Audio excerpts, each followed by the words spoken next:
Welcome to stock market news update.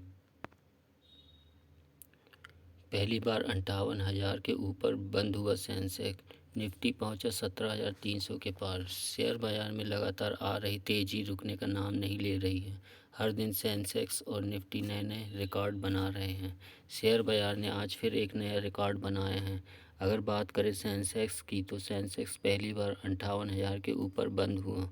वहीं अगर बात की जाए निफ्टी की तो वह भी पहली बार 17,300 के लेवल के ऊपर जाकर बंद हुआ। सेंसेक्स आज 277 अंकों की बढ़त के साथ 58,129 अंकों के स्तर पर बंद हुआ है। वहीं दूसरी ओर निफ्टी आज 89 अंकों की बढ़त के साथ 17,323 अंकों के स्तर पर बंद हुआ। देश के सबसे बड़े औद्योगिक घरानों में से एक टाटा ग्रुप की कंपनियों के शेयरों में इस साल 364% तक उछाल आई है। टाटा ग्रुप का कुल मार्केट कैपिटल 22 लाख करोड़ रुपए के ऊपर पहुंच गया है। टाटा टेली सर्विसेज महाराष्ट्र के शेयरों में इस साल सबसे अधिक 364% की तेजी आई है। इस साल टाटा ग्रुप की 7 कंपनियों के शेयरों में 100% से अधिक तेजी आई है। Tata Elxsi 169%, Tata steel 121%, Tata coffee 100%, Tata chemical 77%, Tata power 77%, Tata motors 60%, Tata consumer 48% और टीसीएस 34% रहा।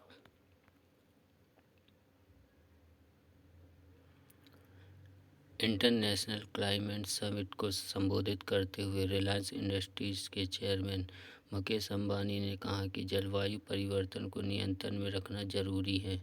इसके लिए हमें ग्रीन एनर्जी की ओर तेजी से जाना होगा। जलवायु परिवर्तन एक वैश्विक समस्या है। मानव जाति के लिए जलवायु परिवर्तन बड़ी चुनौती बन गई है। इस चुनौती से निपटने के लिए भारत न्यू एनर्जी में आत्मनिर्भर बनने की ओर है। देश में ग्रीन एनर्जी में ग्लोबल लीडर बनने की संभावना है। इसको ध्यान में रखकर रिलायंस ग्रीन एनर्जी के क्षेत्र में काम कर रहा है। कंपनी की ग्रीन एनर्जी में अगले 3 साल में 75,000 करोड़ रुपए के निवेश की योजना है। हैदराबाद पुलिस ने गुरुवार को घोटाले में शामिल कार्वी स्टॉक ब्रोकिंग लिमिटेड के 2 वरिष्ठ अधिकारियों को ग्राहकों की सिक्योरिटीज को गिरवी रखकर बैंकों से ली गई धनराशि के साथ हेराफेरी करने के आरोप में गिरफ्तार किया है। इंडसलैंड बैंक की एक शिकायत के आधार पर कार्वी के सीईओ राजीव रंजन सिंह और सीएफओ जी कृष्ण हरि को गिरफ्तार किया गया है। पुलिस ने इससे पहले कार्वी के चेयरमैन सी पार्थसारथी को इंडसलैंड बैंक को 137 करोड़ रुपए का कर्ज नहीं चुकाने के आरोप में गिरफ्तार किया था।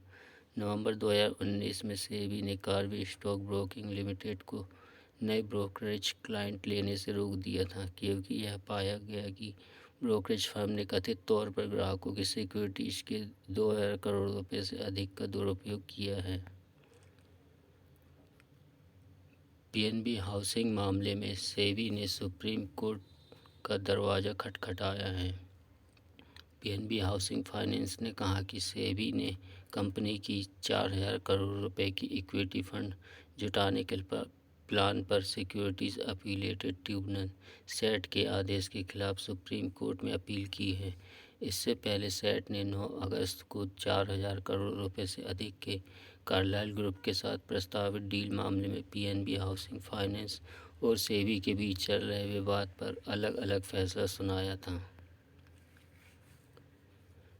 फेसबुक की स्वामित्व वाली messenger company WhatsApp iris data privacy watchdog ने पारदर्शिता की जांच के बाद $266 मिलियन का जुर्माना लगाया है। यह जुर्माना फेसबुक की दूसरी कंपनियों के साथ पर्सनल डेटा शेयर करने के मामले में लगाई गई है। इस मामले में व्हाट्सएप ने कहा कि यह जुर्माना गलत तरीके से लगाया गया है और इसको लेकर आगे अपील करेंगी। व्हाट्सएप के एक प्रवक्ता ने कहा कि व्हाट्सएप एक सेफ और प्राइवेसी सर्विस देने के लिए प्रतिबद्ध है।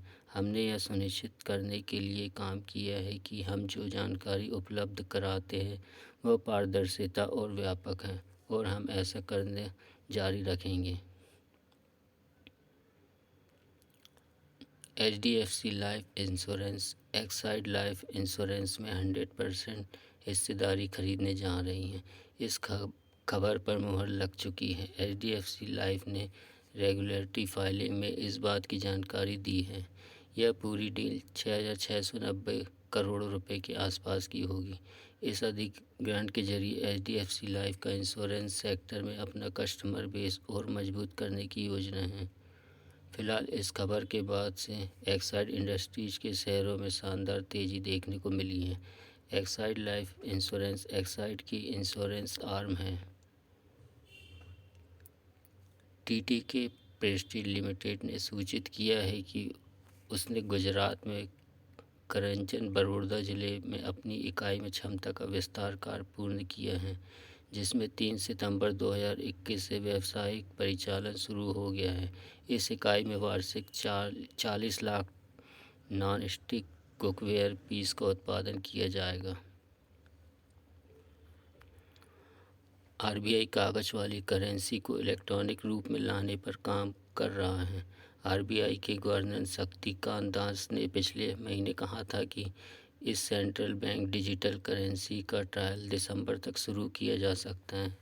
RBI लेन देन को सुविधाजनक बनाने और कागज़ के करेंसी नोट पर निर्भरता घटाने के लिए अपनी ई करेंसी लाना चाहता है। Thank you for watching this video.